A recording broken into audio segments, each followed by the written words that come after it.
That's okay. Thanks, Marla, so much. It's great to be here.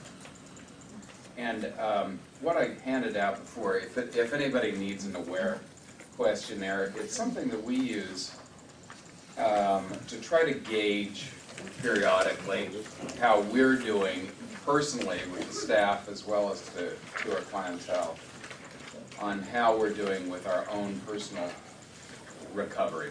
And so what I'm going to cover today are signs and symptoms, basically some of the theory, some of the concepts behind relapse prevention therapy. This is published, SAMHSA approved, evidence-based treatment, but what I'm going to do is I'm going to integrate it with a bunch of Gorski and practical stuff. As you can see in the handouts that were printed out, it's an enormous presentation. What I'm going to do is skim through it because this is going to be only an overview, and we've only got about an hour, and I've got about 3 days worth of material. Not that I have an issue with over-preparedness. So, a bit about Twin Town. We're just intensive outpatient and day treatment, and we focus on substance use disorders only. We coordinate with outpatient therapists, doctors, psychiatrists for the mental health need, and what we try to do is really an organic form of treatment rather than separating the person from their home living environment and doing everything under one roof ourselves. We instead try to do what's happening in a sober life. We try to give people material where they can immediately apply it into their work situation, their home. And this is like ideal for somebody who is being able to function at home, maybe working. We have 2 different schedules, a morning schedule and an evening schedule. I'd say maybe 60% of our, 60-70% of our adults continue to work while they're going to treatment. We're on all of the HMO panels as an in-network HMO provider, except for Kaiser. And the program lasts for 5 months. The intensive phase lasts about a month to a month and a half, where people actually come to us 6 days a week for 3-hour sessions. And as you know, everything that we do in treatment is relapse prevention. You know, once you get them sober, the big task for all of us is staying sober. And we'd use a lot of this material in treatment programming at Twin Town, and I'm also trying to deliver it because I think that there's still a element of judgment when it comes to relapsers and relapse. And what we want to do is get to a place of objectivity, collegiality with the client, coordinating treatment with the client, but not judging the client. Because people come in with various levels of motivation, various personality traits, various mental health and medical issues. And so from the outset, we try to establish a good rapport and a collegial co-worker relationship with the client, but we try to avoid judgment. And most of our clients, to be honest with you, this isn't their first rodeo. They've tried this before, and so what we try to do is give them some new stuff so that they can apply it in their lives. And so the basic idea behind relapse prevention therapy is to disconnect pleasure and or pain reduction. The idea that what I'm going to do now is I'm going to move into the theory specifically of relapse prevention therapy. This isn't necessarily my own belief system. This is strictly the SAMHSA approved relapse prevention therapy. The belief there is drug and alcohol use stems from seeking pleasure or discontinuing pain. And the idea of relapse prevention therapy is to make a disconnect between the drug or alcohol and pleasure seeking or pain reduction. And the idea of doing that is to help them develop new, more adaptive behaviors that are a little bit more attractive and produce better results than the drugs and alcohol.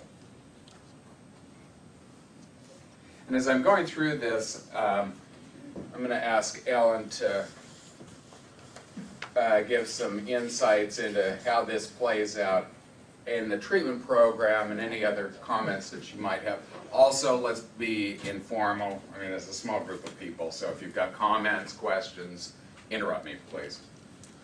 So the strategy is to develop lifelong habits that are going to sustain somebody's mental health, improve people's mental, emotional, physical, spiritual well-being, and then replace, and by doing so, replace harmful indulgences, i.e. solutions based on chemicals, with more adaptive ones.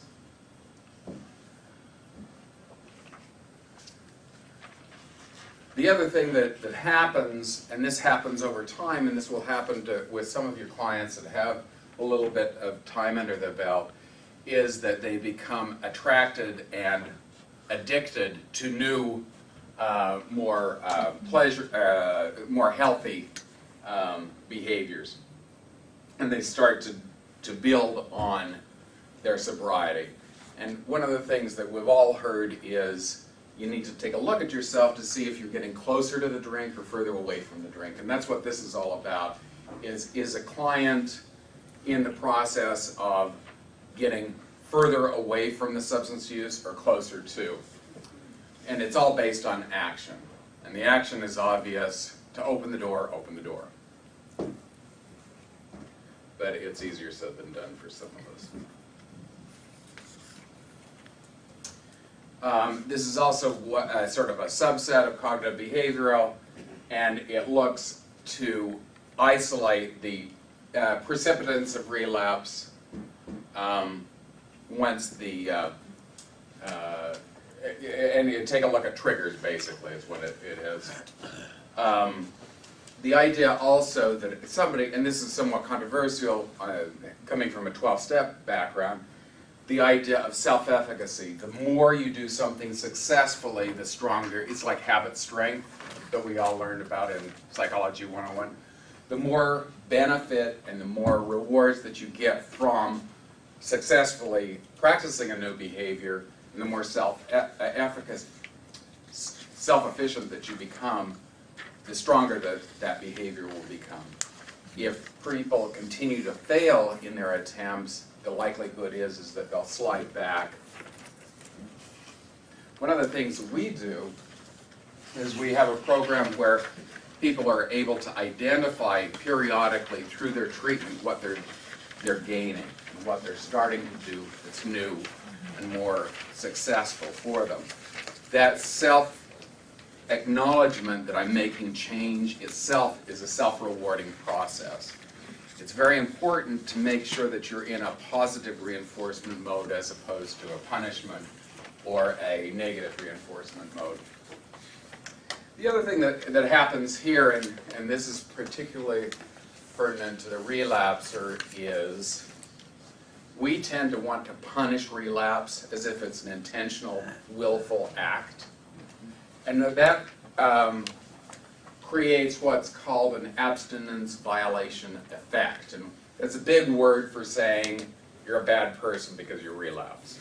And integrating it and personalizing it from the patient's point of view, that they become self-labeling as a chronic relapser.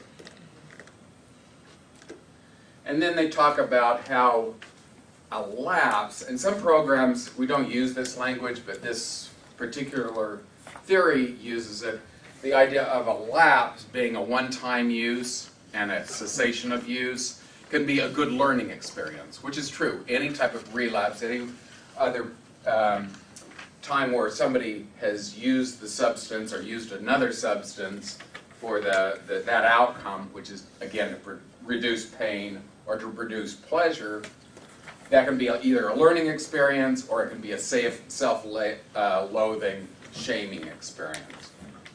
And it's really up to the counselor or therapist to decide how you're going to take this.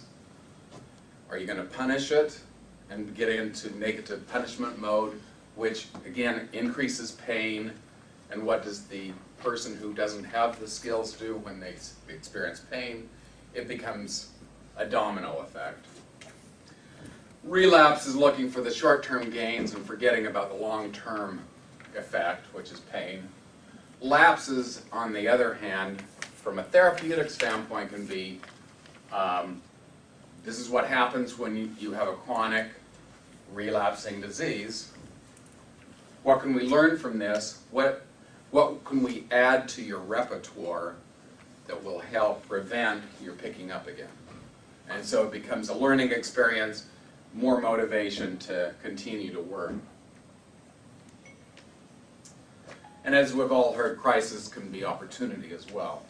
So the lapse can be truly a crisis and another flag and another indication that something's missing from the teaching experience, the therapy experience. So the mistake can make you better rather than regret. Learn from the experience. And then we all know what rationalization and denial is. I won't go into this. What we want to do is replace old thinking with new thinking. You can't solve your problems with the same type of thinking that you created them. It was Einstein. I have a question. Yeah. In clientele that you have that come to you that have been in other programs, how do you help them? How do you help encourage them to openly talk about their relapse? Because maybe in the recovery, one is very shamed upon. They want to ignore. They want to bury it. They want to hide it. How do you approach them in a way to have them openly talk about it so it's not as shaming? Yeah, I think that that's really easy in our setting because most everything is done in a group setting, Okay. and we get a cross section of people that just came off the street with 1 day sober, with people who have 30 days sober or 45 days sober. So what that provides is sort of a cross section, and I think that the environment is you're almost rewarded and socially reinforced for being open and honest. And the newcomer observes this. It's like going to an AA meeting. The newcomer observes this and sees that as a cultural norm and sees that it's really cool to do that. Adolescents in particular, it's like huge when you see an adolescent start to identify with the group that's a healthy group. We used to call it, now I forgot what it's called, but it's starting to identify with people who are doing well and want to overcome their hurdles. And so I think that the same thing happens, is that we don't want to get into horrible war stories. At some point becomes a waste of time, but it goes to that degree where people really want to almost attention seek with that stuff, which is probably better than people having closed down and trying to keep everything secret. The other thing is your milieu, your culture that people are walking into. Is it a culture of secrecy, or is it a culture of honesty, of openness, of authenticity? And that's something that you have to take a look at every day. And it starts with the top. Twin Town starts with me, and I carry that weight with me. It goes to the supervising counselors all the way through to the patients that are just now walking in the door. And you always have to look and see, what are you doing that affects the culture one way or another? If you get into punishment mode, you're pushing people into secrecy mode.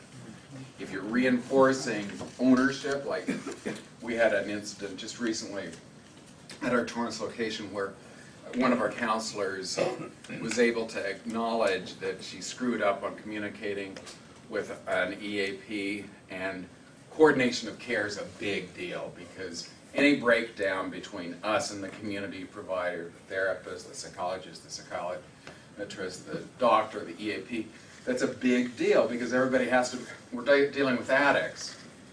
And if there's a hole in the network, they have already found, let me believe.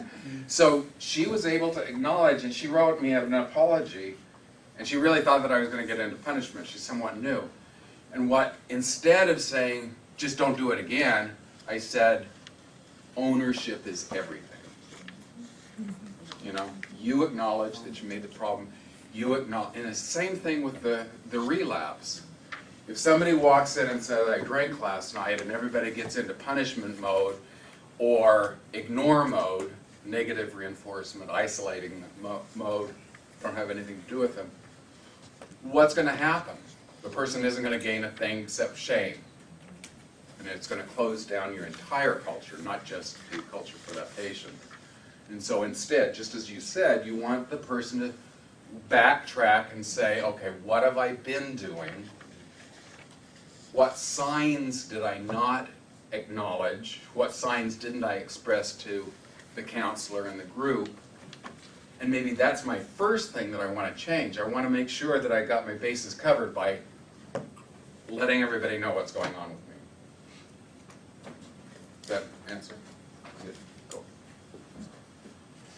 The other thing is collaboration, and it's very similar to this. The counselor has to be authentic, and the counselor has to be on the side of the client. Another thing that we've done, and this is partially because of Joint Commission is big into patient-established therapeutic goals. And so we took it to an extreme where the majority of the goals stated in the treatment plan have to come out of the patient's mouth at intake. Now, of course, we're going to reform some of those, but they're legitimate, even though, from a therapeutic standpoint, avoiding going to jail isn't appropriate. If that's the level that the patient is walking in, meet the patient at that level. And if all they're doing is compliance because they don't want to lose custody of the kid, they don't want to go to jail, that is a legitimate goal. Okay, so how are we going to make sure that that doesn't happen? And then you get into, how do I stay sober today? You know? Because I know if I pick up one drink is never enough. So I'm right back there, and one more, my PO is going to have my ass in jail. Does anybody have problems with off-colored language? The other thing that we want to do is do a lot of education. And some of this stuff that is old hat to us, what we do is an ongoing curriculum that rotates. Because as a counselor, we assume people know stuff that they don't. Or somebody's been through treatment several times, we figure, they've got that, let's go to this. Well, hello, they relapsed. Maybe they forgot something. Maybe they need to do it at a different slant. Maybe they have to hear different words. Maybe they have to feel it a certain way, an experiential, something. So collaborate. Okay, so I'm going to spin through these. Most people know the signs of relapse, the 11 steps to relapse of Gorski, but let me just spin through them because this is sort of the building block. The first thing that you do is you for relapse. It's for you, your counselors, your staff, your patients. A change in attitude. And this all depends on how long somebody has been sober. A change in attitude in me is going to be different than a change of attitude in a client that's been coming to program for only a week. But you have to watch that. Sometimes, another thing that is real common sense, sometimes your angriest, most hostile client, because they have the energy, can become your star performer with 20 years of sobriety. And sometimes your client that is doing everything right and loves to write and says everything in group just right on, they relapse the day that they step out. So the change in attitude could be simply a change of attitude. Your compliant person becomes pissed off. Your pissed off person becomes compliant. Watch for changes. Elevated stressors. I mean, the worst thing that happens is death, divorce, child custody problems, legal problems. All those things that bring us in can also take us out. The big thing with people who have a lot of time is trauma and surgery. And that's sort of a twofold thing. We can't do what we normally do to stay sober, but also some nice doctor decides to medicate our pain. And wow. Reactivation of denial. And denial isn't necessarily, no, I don't have a drug and alcohol problem. Denial can simply be minimizing, or that worked, but now I'm in a different place. Basically convincing yourself things are okay that aren't. Reoccurrence of post-acute withdrawal symptoms, the anxiety, depression, sleeplessness, memory loss. And that's sometimes a biological thing. Behavioral changes, ceasing to do your meetings, ceasing to be open, starting to close down, not making your bed in the morning. It could be a whole lot of different changes. Social breakdown, starting to see your old drinking, using buddies, going to the same difficult places that we were accustomed, doing lying, cheating, stealing, whatever. Loss of structure, missing work. As an employer, you need to really watch when people are ill, and I mean the law keeps things exciting for us in California because you're not supposed to be so intrusive that you're going to get sued. Also, sometimes it's better that we don't know somebody's medical condition because that can be used against us. It's better that we don't know somebody's marital condition or age, or because those things can be used against us. So it's a balance, but a change of routine, and especially a lack of follow-through. That's a huge indication that something's going awry. Poor judgment, starting to do things high risk, not being responsible, losing control, doing things that are bringing on negative consequences again.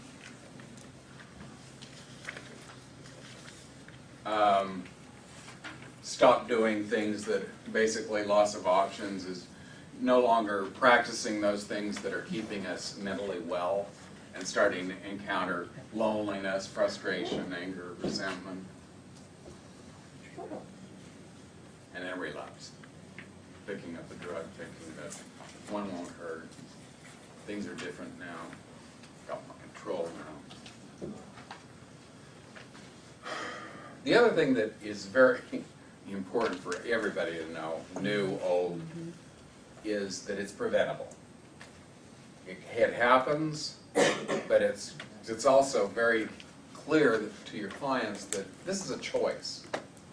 And we do call it a disease, but every step of the way, there's personal choice and personal decisions that enter into this. And at the end of the day, it's up to you whether you got your butt up, did your meditation, made your bed, connected with other people that are supportive of your mission, or whether you stayed in bed and slept until noon. That's your deal.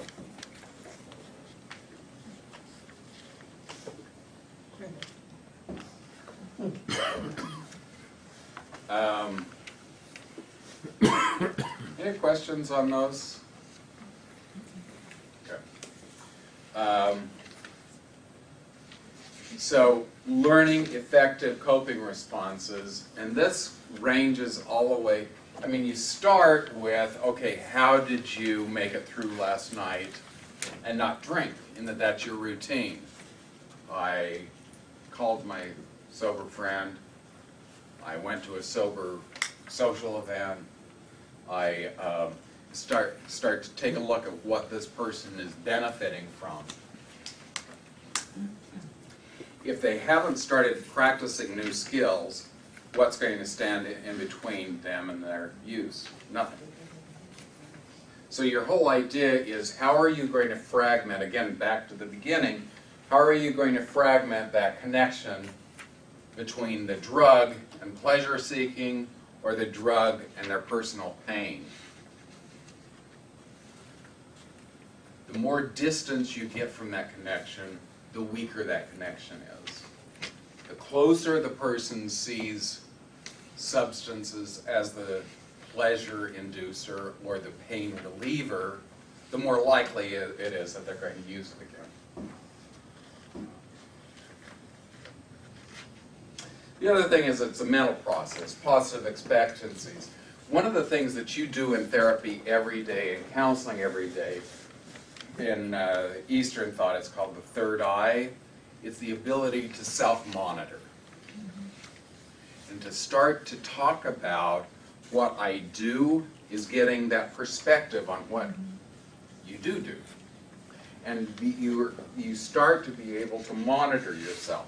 So what you want the patient to do to begin with, the client to do to begin with, is you want them to be able to monitor themselves as to what are you expecting. Are you expecting positive results still if you happen to use again?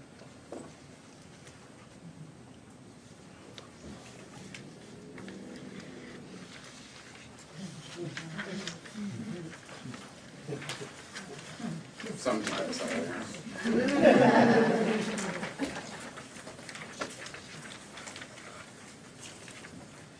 So,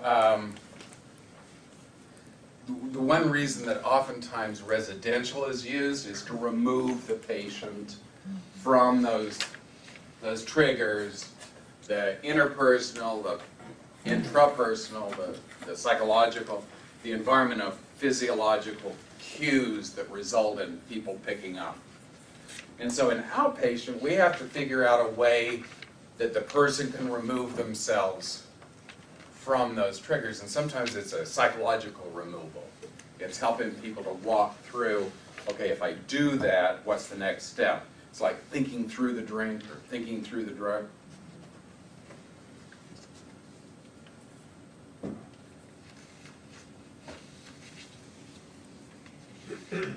Sometimes people need to understand it's what they do to solve the problem that's the problem. Boy, isn't that what addiction is to begin with?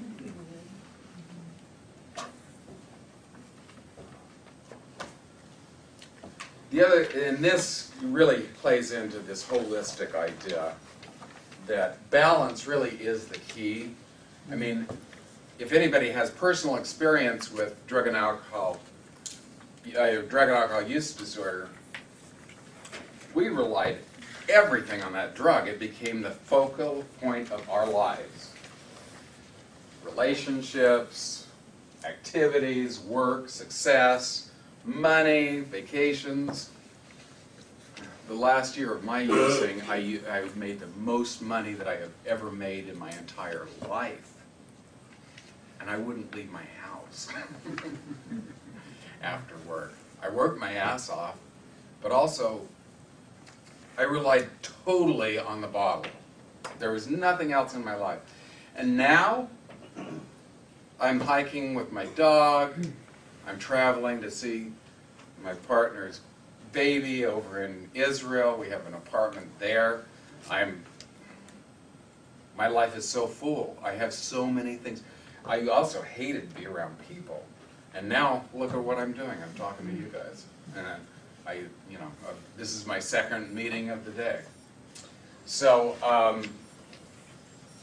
balance and teaching patients balance and to evaluate where is it that I'm not getting enough. I mean, one of the things, positive addictions happen, but also secondary addictions happen, process addictions. I live in West Hollywood, and I'll tell you, sex is the next step after recovery for a good share of the West Hollywood residents. In some communities it's food, sometimes it's gambling. But unless we help the person evaluate this, they're going to slip into some other trap that may not be drug and alcohol, but it will be just as damaging and just as limiting. And then also helping the person gauge, and then also yourself gauging what the mix of high-risk situation, coping deficits, and triggers is going to lead the person back to, and then changing the picture, helping the person patient change the picture a little bit. Skills building, and what we do in skills building is we do a lot of cognitive behavioral stuff, I'm sure that you do, where people go home and try this. Okay, you're having problems with your spouse, have you tried this? Okay, your assignment for tonight is go home, try this one simple exercise, try the solution, tell us how it is in the morning.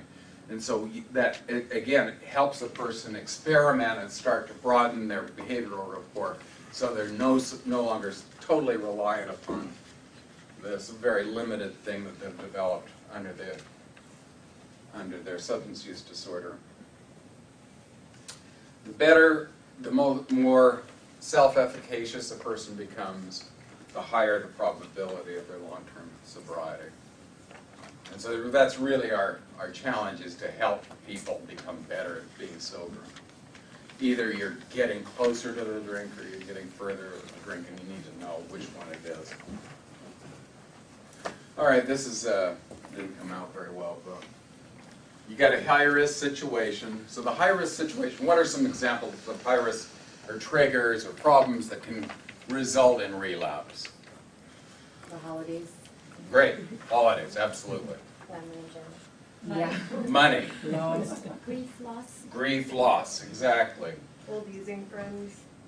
The exposure to old using friends, Relationship breakup. relationships, Boredom. boredom, absolutely. So you got all of those, and some of them are events, some of them are sort of these grinding, boring, routine things that regurgitate on us every once in a while, like boredom, or for depression, or for a bipolar person, mania, out of control. So you got to set high risk up. We don't want to do that. High risk situation.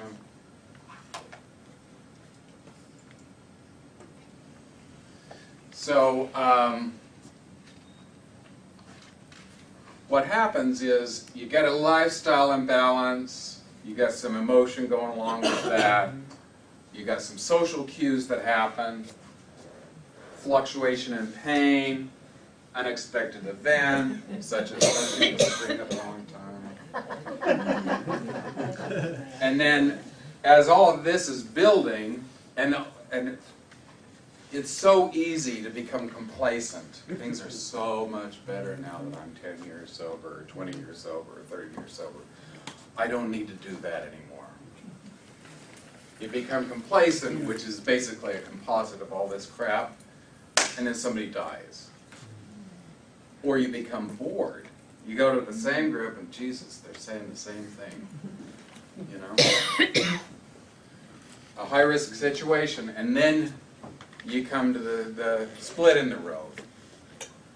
Either you re-affect the effective coping mechanisms, which build better confidence, which reduce something. Reduces your chance of slipping. Or you continue the path, the downward slide. You don't practice the coping, you slip up with the coping, you have less confidence. Boy, this isn't working. Well then, I guess I better go back and see Freddie, who I used to snort cocaine with. What the hell? This has all been too hard. It's been all bogus. I really did never have a real problem with this. And you're back.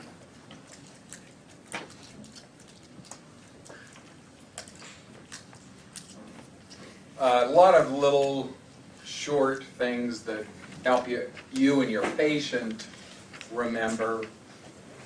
Basically, if your stress is higher than the coping mechanisms are strong, you're more than likely going to relapse. Because what do we do under stress? Stress equals pain. I'm going to reduce the pain. So some of those stress-inducing activities are going to be social connection, exercise, meditation, diet, social relationships, spirituality, balance.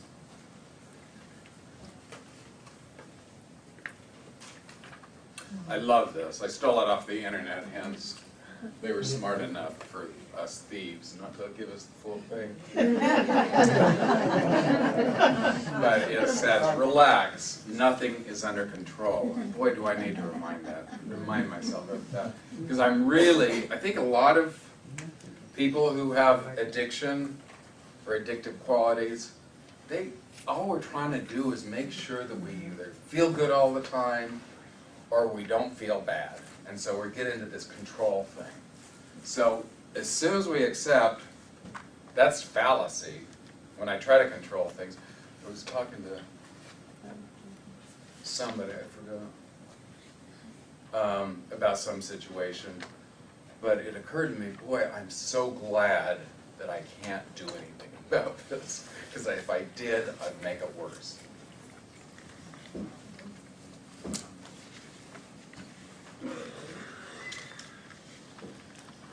So this is what we do with cravings, and this is also part of this evidence-based relapse prevention therapy.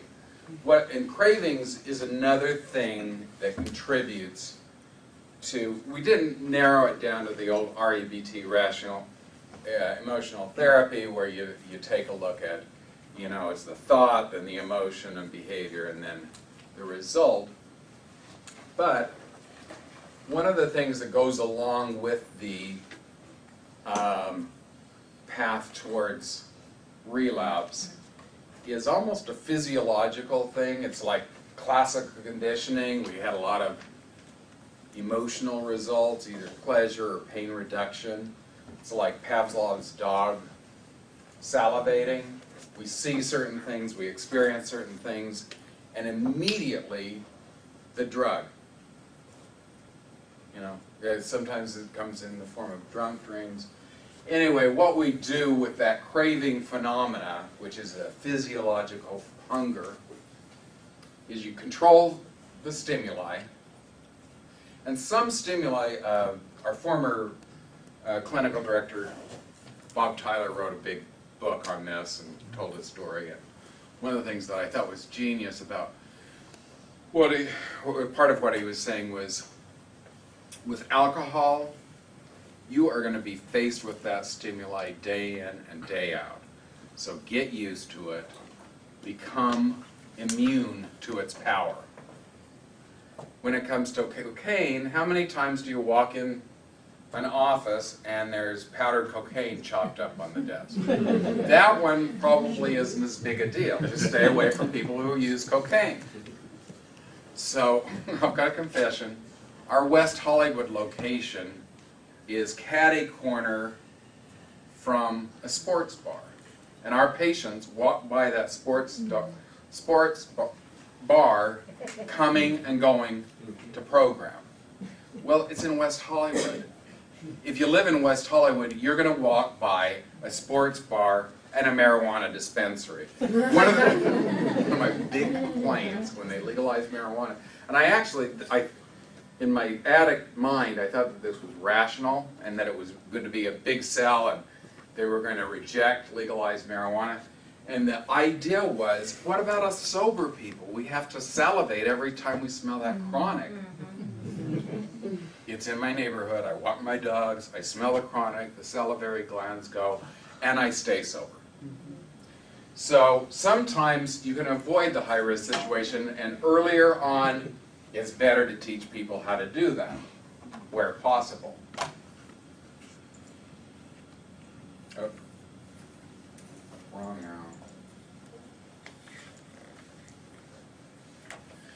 The next one is what's probably more practical for the alcoholic, and that's cue exposure.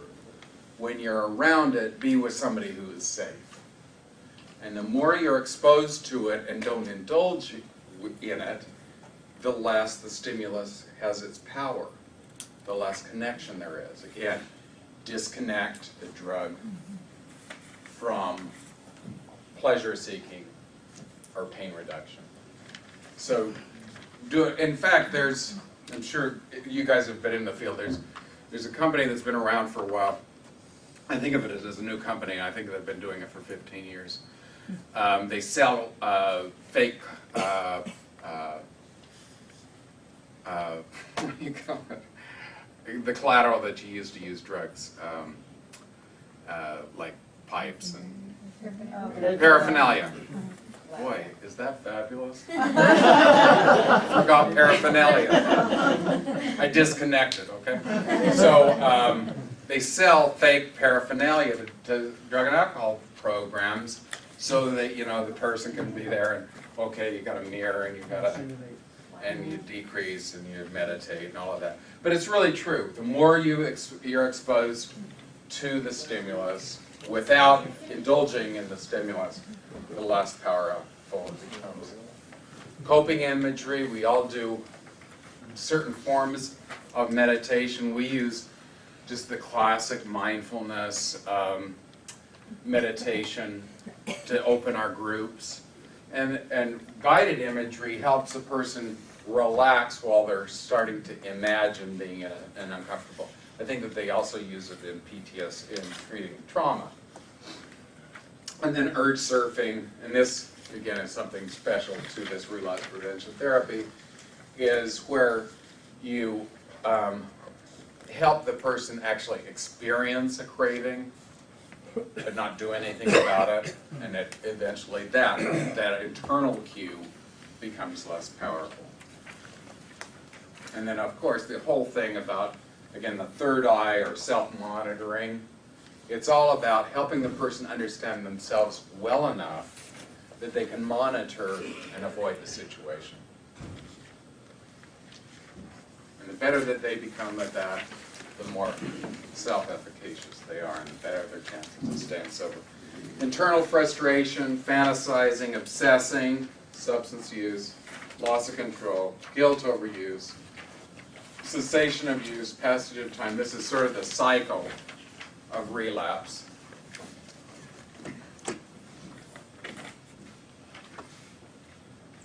Boy, that went the other direction, didn't it?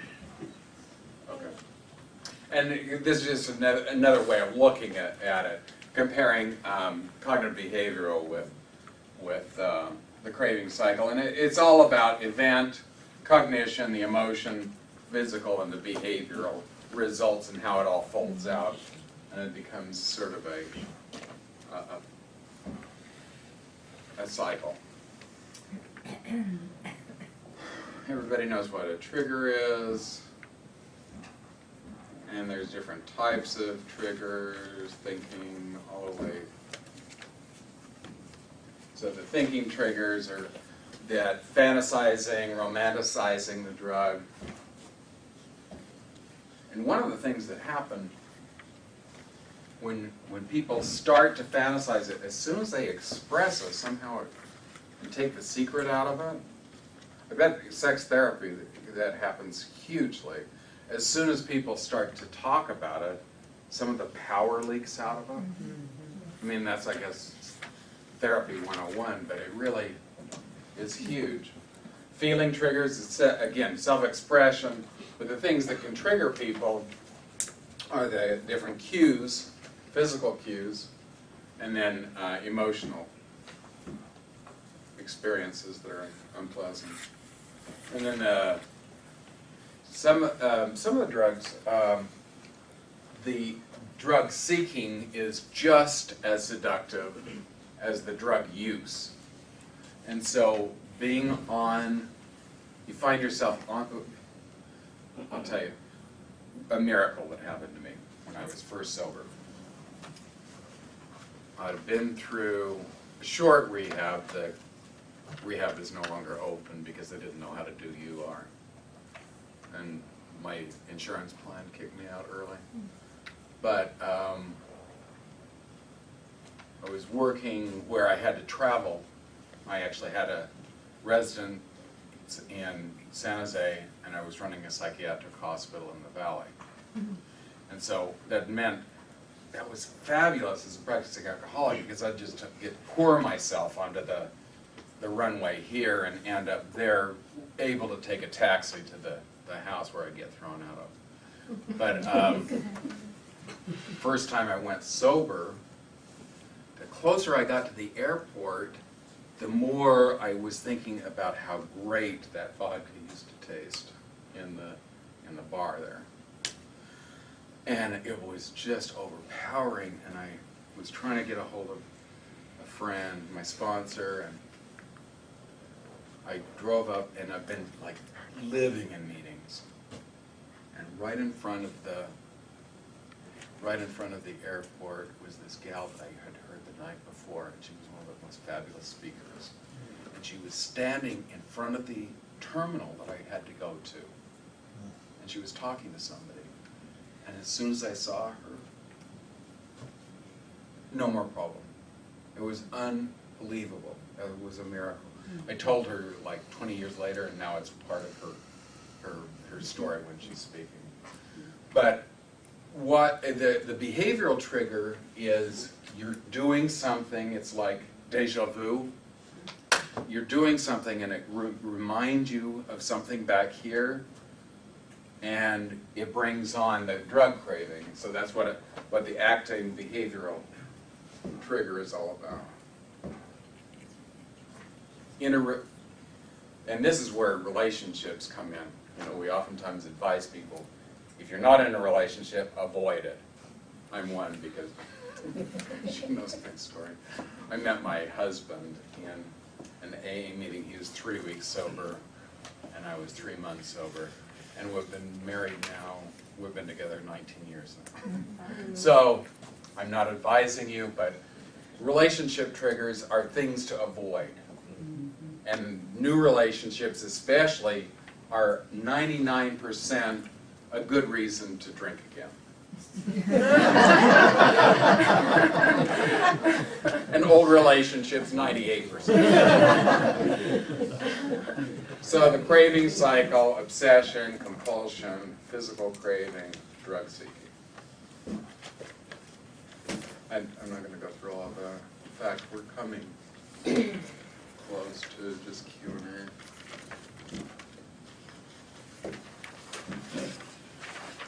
Anybody particularly interested in any points in having to do with the craving and relapse? Sharing? Now, set-up behaviors are things that we do that get us into a situation which are likely going to cause. Sometimes it's intentional. Oh, going to the bar tonight isn't going to be that big a problem for me.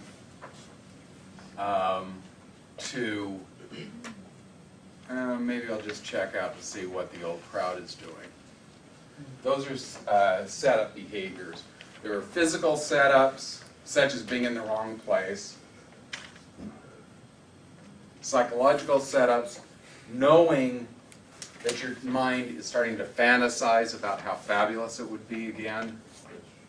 Minimizing how bad it was. Rationalizing, all of that. Social setups, being around the wrong crowd, or not learning appropriate communication skills, not learning negotiation skills, compromise skills, all of those things. That's a social setup. And then physical, poor diet, no exercise. I mean, talk about a huge cure for craving. If people just get on a treadmill, they're gone.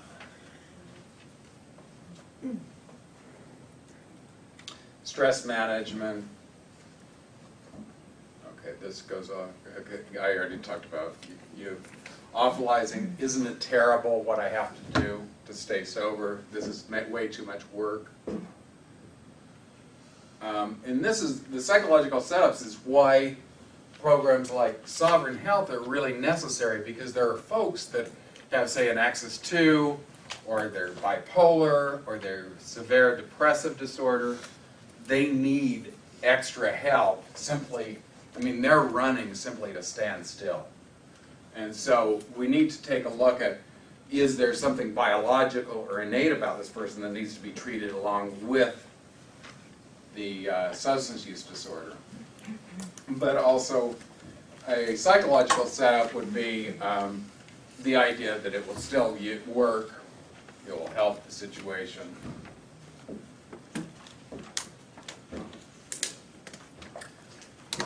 Isolation, I didn't mention that, that's a huge one. Not connecting with the people who are helpful in staying sober. That feeling of, and then the other thing that we do in sobriety that's affected by isolation is that we open ourselves up to new stuff. That's another huge thing when it comes to relapse prevention. People have to be growing. If you're not growing, you're dying. It's like a business.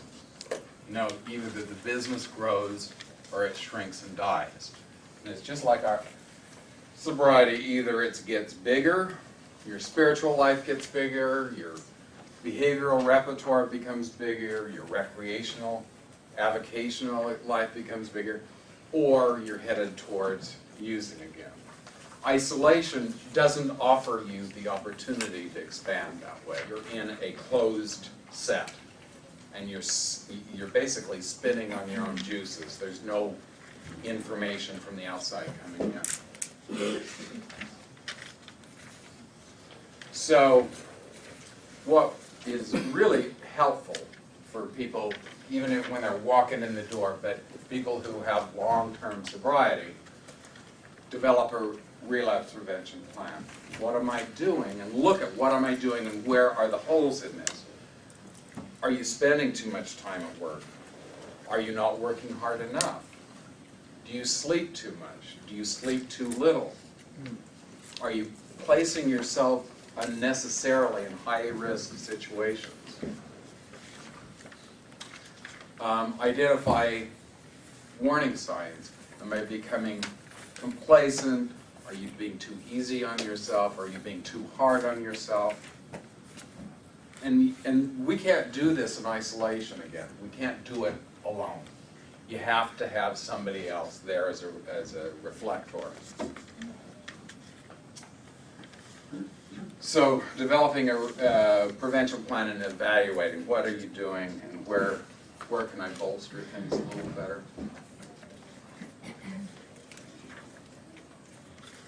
More about triggers, functional assessment. This is Ellen's favorite girl.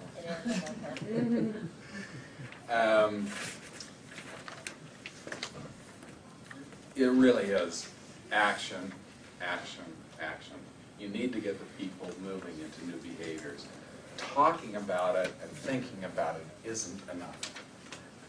If all they're doing is talking and thinking about it, it ain't going to convert into what's going to keep them sober in the future.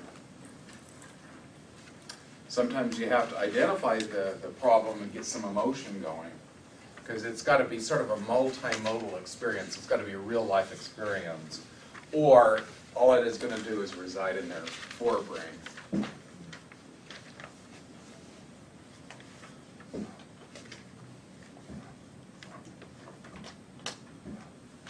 A lot of repetition. Okay. Automatic thoughts. This is a little RABT stuff, and I don't think that this is traditionally placed in the relapse prevention material that I was talking. But what we find is that people are really bothered by the drunk dream, or all of a sudden I want to see my dealer, or all of a sudden I want everything to stop and go back like it used to be. And so what we have to do is help people challenge those thoughts on a rational emotive basis.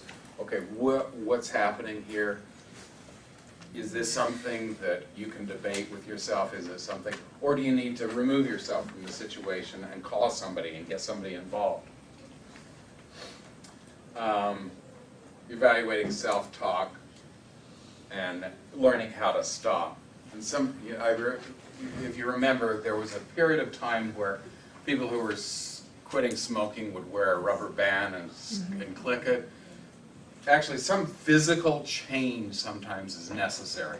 Sometimes in group you have to get some physical activity going to change things around, because people have a saturation level of much shorter period of time than what you think, and sometimes you need to change it around so that they experience it.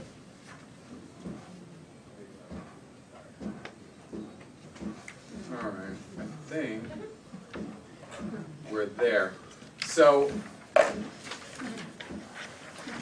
mood management, all of this I've covered. Okay, that's it. So, questions, concepts that you'd like to share, ideas? Yeah.